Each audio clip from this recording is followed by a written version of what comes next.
So kamusta mga idol, boxing update tayo. Ang ganda ng balita natin ngayon na Naoya Inoue wala ng takas sa magiging laban or sa laban kontra kay Casimero Cuadro Alas. Floyd Mayweather promotion haharangan ang balakin patungkol sa mga kokontra sa laban nga po ni Inoue at Casimero Cuadro Alas. And bago natin yan ipagpatuloy mga kaibigan, pa-like and subscribe po muna and pa-hit na rin po ng notification bell. Maraming salamat po. Mga kaibigan, hindi na po demanding ngayon ang kampo ni Naoya Inoue. Bakit kamo? Delikado kasi ang kanilang mga titulong hinahawakan. And as of now, alam naman natin, still undefeated pa rin etong si Naoya Inoue with 27 wins and 0 losses. Samantalang ating Casimero Cuadro Alas naman ay nakaabang na po ngayon sa go signal nga po ng Amerika at ang World Boxing Organization sa posibleng maging laban nila ni Naoya Inoue. So,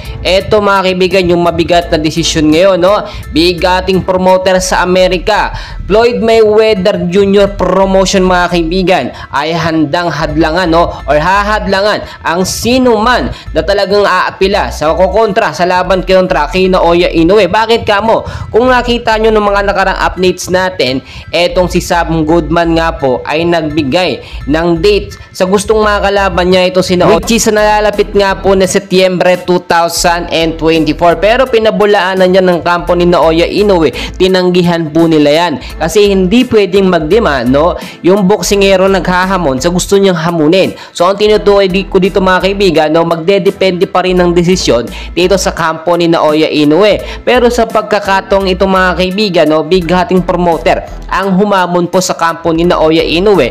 Kung wala daw po itong itinatago, lalaban ito sa bansang Amerika. Wala na pong ibang bansa. And as of now, nakatotally ban na or talagang mabibigyan ng punishment ito si Inoue once na lumaban sa bansang Japan, which is ilang beses na nga pong napagbigyan ng World Boxing Organization. Ang gusto pong palabasin dito ng Floyd Mayweather promotion ay mailabas yung baho nito nga pong si Naoya Inoue kapag lumaban sa ibang bansa. Sa Amerika nga pong ating tinutukoy.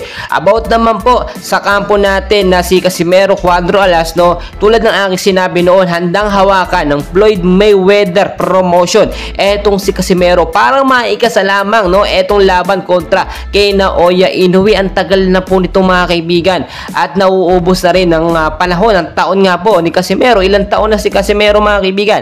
Nasa 30 plus na. Kapag ka pumatak or pumalo siya o dumating sa 40 mahigit ay napaka-imposible na pong maituloy yung laban kontra kay Naoya Inoue. At maganda, perfect timing yan ngayon mga kaibigan. Wala pang talo si Inoue. Once kasi na magkaroon ng talo si Inoue, hindi na magiging high demand yung laban niya kontra kay Casimero Cuadro Alas. So mga kaibigan, ang dami nating kaganapan, kulang ang oras natin. Bukas o mamaya ulit i-update ko kayo sa lagay ng ating boxing hero na si Casimero Cuadro Alas kontra dito kay Naoya Inoue. Marami tayong update sa balita. Maraming salamat po.